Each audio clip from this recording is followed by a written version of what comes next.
So the Colorado Plateau is one of the desert regions in the United States, and that's where we have these flat-lying rocks. The other desert region is known as the Basin and Range. When we went over mountains, we talked about the Basin and Range as being an area where we've had extensional stresses, pull-apart stresses, and that has created a whole bunch of mountains, right? Uplifted blocks, those horsts, and then these basins, the graben. And so the rocks there have been deformed. They are not flat-lying.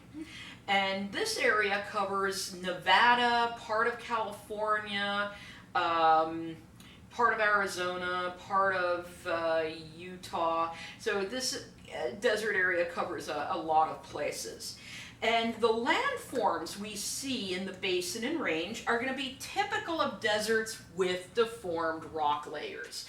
So again, while I'm focusing on the United States and with the fact we see these in the Basin and Range, realize if you would go to parts of Morocco, or you would go to Afghanistan, these places where we have deformed rocks, you would see these same landforms. All right, what are they? Well, one you've already learned about when we went over rivers. Remember the Alluvial Fan, where a stream flows out of the mountains and then deposits all its sediment at the base of the mountains because it slows down, loses its energy, drops off that sediment, creates this kind of fan-shaped structure there, or landform of sediment. Well, that's one of these desert landforms. Now, over time, we're going to have more and more sediment being deposited on that alluvial fan. So it's going to grow bigger and bigger. And eventually, two neighboring alluvial fans are going to kind of grow so big, they grow together. And then they're going to be a bahada.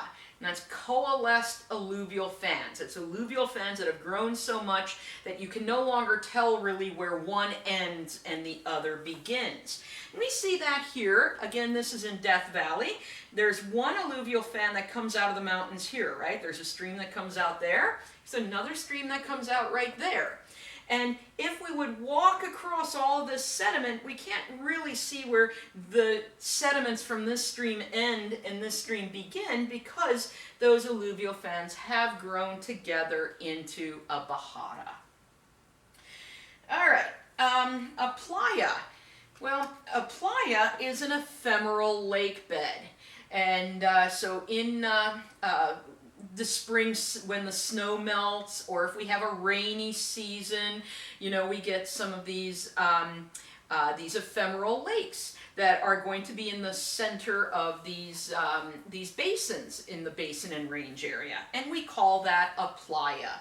Yes, I know it means beach in Spanish, but it's actually a lake or lake bed. And this is a playa. This is a very famous one. This is called the racetrack in Death Valley. These are stones that actually move on their own. And they move when you get just a little bit of rain, freezing temperatures, and strong wind. So what ends up happening is you get some water in this lake bed, and then if you have freezing temperatures, you're going to get a little bit of ice forming around those rocks. And the ice kind of gives it a little bit of buoyancy, so they get lifted a little bit, and then we have these strong winds that blow them around, and that's how those rocks move on that particular playa. All right, so we have the alluvial fan, the bahada, the playa, and then last but not least, we have what's called an Inselberg. And this is kind of this knob of bedrock, this isolated chunk of bedrock surrounded by sediment. And we can see this black object back there. That's called the grandstand, and it's completely surrounded by sediment. That would be an Inselberg. So let's take a look at what this would look like on a diagram. So this top one, well, first of all, let me get you guys oriented. This is the Basin and Range area. So that's the area in the United States where you tend to see these landforms. Now, when you have these young mountains that have just formed, it's going to look a lot like this. We have these very sharp mountain peaks, and then we have some of those little alluvial fans, and there's a playa, right, where the water accumulates when it's wet enough. But as the mountains age and we have more weathering has affected them, notice the mountains have kind of eroded downwards a bit, but we've gotten more sediment in the basins. And now we're getting a bajada because some of those alluvial fans are growing together. And then in the late stage, after these mountains have existed for quite some time, notice we don't actually see much of the mountains left because they've basically buried themselves under the sediment that was eroded from them. And so we just have some of these like little knobs of bedrock sticking out from all of this sediment, and that's our Inselberg. So those are some of the landforms you're going to see in deserts where we have deformed rocks, where we have these kind of mountainous desert regions. Now, let's talk a little bit about wind in deserts. Wind is much more efficient at picking up particles of sediment and moving them around in desert areas than in, say, a climate like this, where it's more humid. And why would that be? There's two main reasons. So in deserts, we tend to have less vegetation. So there's less vegetation holding the soil in place. Also, in deserts, the soil tends to be dry. And when you get dry soil, it doesn't like to stick together, and so it's easier to lift up. When your soil is wet, it tends to stick together, and so wind has a harder time picking it up. So less vegetation, dry soil means wind is very effective at moving that soil around, and that's what we're seeing in these images. In fact, wind can move sediment long distances. So what we have here, this is the Iberian Peninsula, that's Portugal and Spain. This is North Africa, so the Sahara is there. And all of this is silt and clay that's being blown off the Sahara. And that silt and clay can get blown all the way over the Atlantic Ocean, several thousand miles, and end up settling out over the Caribbean and even sometimes reaching us here in the Houston area. So how does wind move particles? Well, it moves it in two basic ways. One way is suspension, and that's going to be the smallest particles are light enough that these wind currents can carry them long distances. So that's just going to be the tiniest particles, the silt and clay particles. So that's what's going to be in here. And then we also have saltation. Now in Spanish, saltar means to jump, and it's basically what the sand particles are doing. So wind picks up sand-sized particles for a short distance and then sets them back down, and then lifts it up for a short distance and then sets them back down. So the sand particles are kind of jumping along the ground. Wind does not pick up pebbles and cobbles. Those pieces are too big for the wind to lift. All right, when wind erodes, when wind is blowing all of these sediment particles around, you can have abrasion occurring at places. And abrasion is basically sandblasting. So the sand is hitting things and slowly wearing it down. And this is going to be concentrated near the ground surface. And that's thought to be what might have shaped mushroom rock here. We had so much abrasion focused down here that it's actually worn away that rock over time. This abrasion can also produce what are called ventifacts. Ventifacts are these sort of pyramid-shaped rocks. See this? and it's polished, right? It's very nice and smooth. And that's because as sand was being blown around that area, sometimes it would hit it on this side, sometimes it would hit it here, sometimes it would hit it there, and it's kind of polished that surface of the rock, all that sand blasting, and we call that a ventifact. Now, when wind lifts up all of this sediment, it's going to remove it from areas, and we call that deflation. So deflation is the removal of sand, silt, and clay by wind. And this can end up creating what we call blowouts. So a blowout occurs when we have, let me get this drawn in here, when we have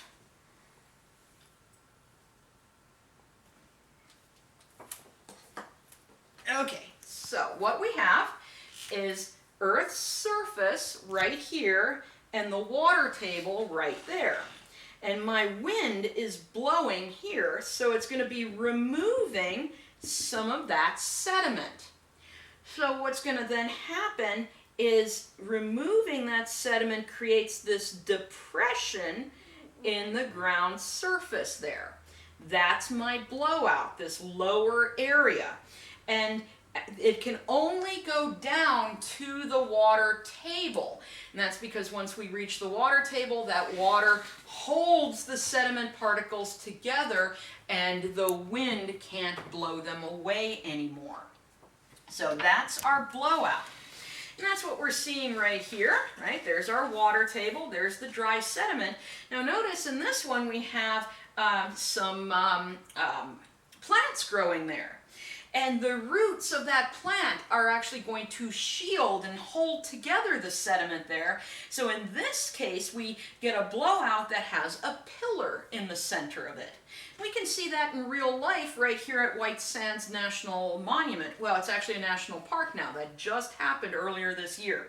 So anyway, we have this vegetation right here that basically anchored this sand, but all the stuff around it ended up getting blown away. Now, in addition to creating blowouts, this removal of the sand, silt, and clay, this deflation, can create what's called desert pavement. Desert pavement is a layer of pebbles and cobbles on the Earth's surface. It actually looks kind of like a gravel road. And here's how that happens. We have time one here where we have all this is our typical sediment, right? We've got some little gravel, we've got pebbles, we've got sand, silt, and clay. The wind is coming along and it's blowing away the finer particles, but it cannot remove the bigger pieces. So the bigger pieces start getting concentrated on the surface until finally we have all these large particles that can't be moved concentrated at the surface, and it actually kind of shields the sediment underneath from further wind erosion. And I showed you this with the ventifact, but look all around it too. And we have desert pavement, right? All we have at the surface are these bigger particles, and that's because all the finer grained stuff got blown away. But remember, Earth seeks balance, right? Earth is balanced as all things should be. And so, if we're going to have the removal of sediment somewhere, we're going to have the deposition of it somewhere else. So let's take a look at those wind deposits. One thing that you can get is loess. Now loess is wind-blown silt and clay, so think the fine, fine grained stuff. And this gets picked up and it kind of gets dropped off, and it's almost like when we have a volcanic eruption and the ash just falls out of the atmosphere and blankets everything. Same thing with loess. It kind of just blankets the Earth's surface. The thickest deposits are in China, where they have loess deposits that are hundreds of meters thick in some cases. And this is some of the Chinese loess. Those are two guys standing there to give you an idea of just how much of this silt and clay deposit has accumulated there. But in the United States, we do have loess as well. You can see some of the thickest deposits in Nebraska, also a little bit in the Mississippi Valley there. And this is all derived from when we had glaciers covering part of North America.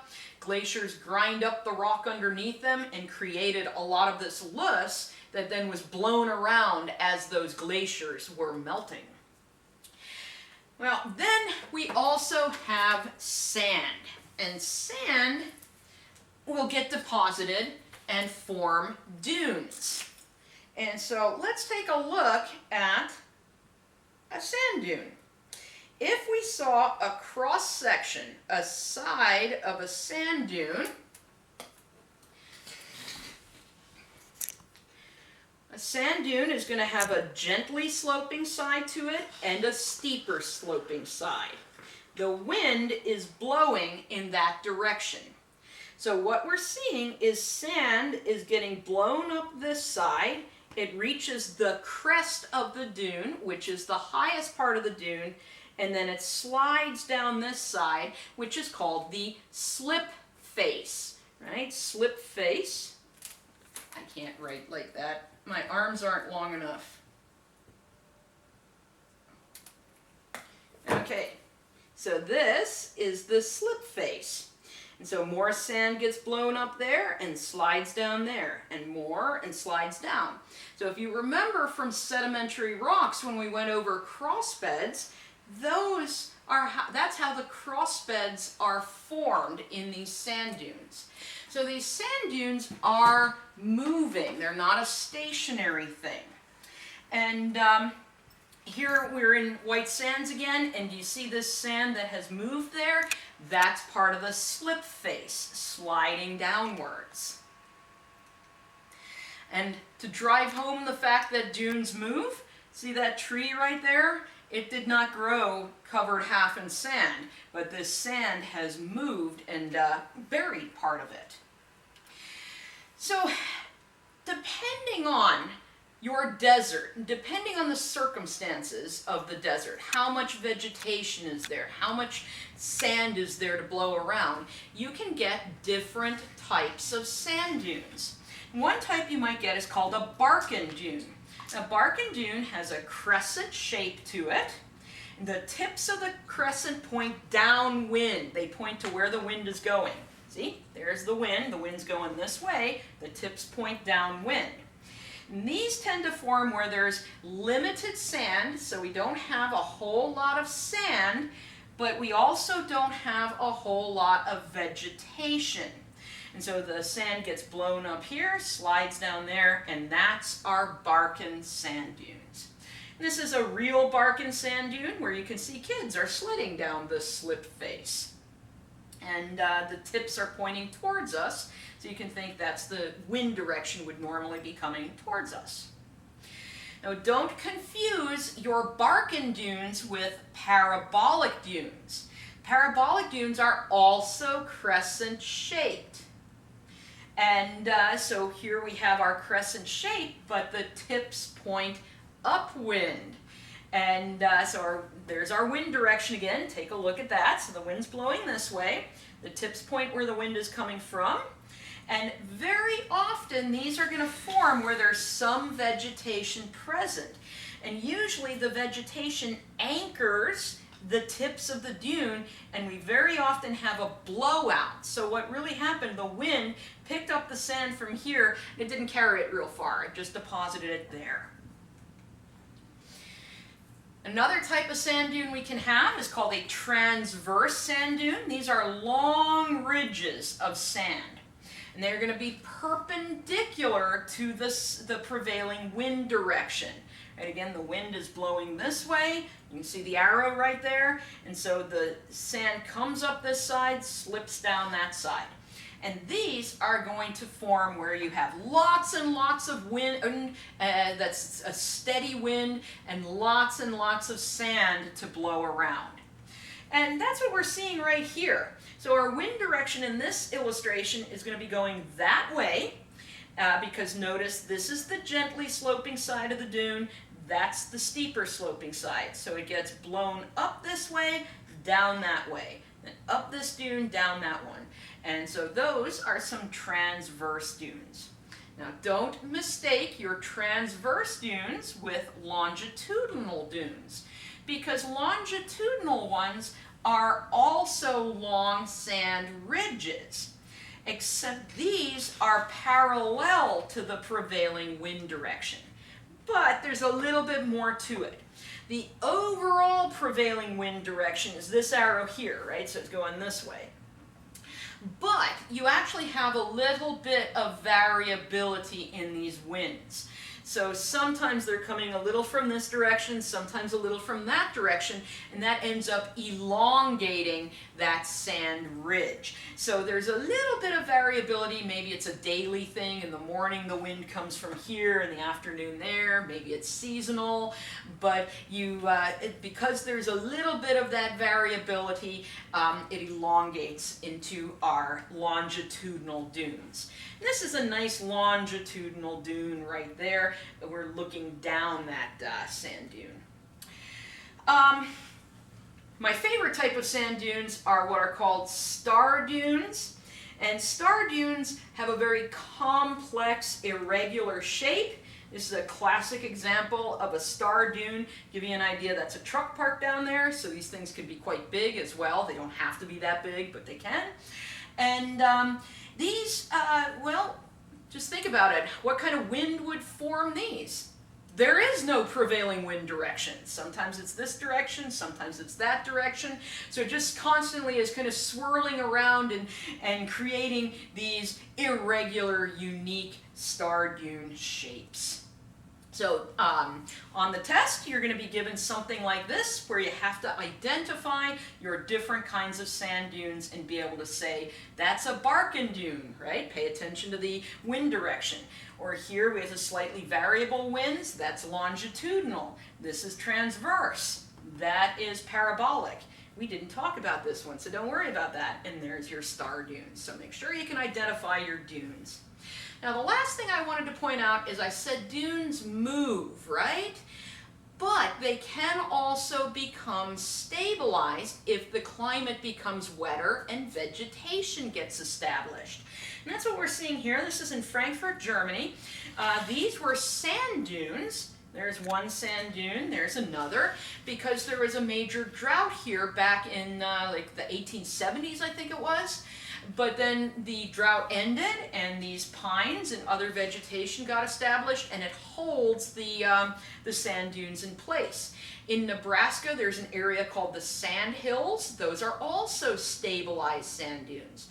But that doesn't mean they are going to be stabilized forever. If we have another drought, another dry period, the vegetation could die, and those sand dunes could once again be on the move. And this is what ancient sand dunes look like. This is part of the Navajo sandstone, which is Jurassic in age. And that tells me that in the Jurassic, when dinosaurs were wandering around, we had a big area of sand dunes in that part of the world. And this is your random picture of the day. Those are good students. They know how to earn an A. No, okay, you don't have to worship me to earn an A. It helped. No, I'm kidding. All right, what really happened, here's, we're in the middle of a blowout, and there's one of those pillars. Because I'm short, I like to stand up on things so I can see everybody. And these two students decided to like come and you know, tell me that they weren't worthy of my greatness. And my husband got this picture. So actually we're just having a lot of fun. So that's it for deserts.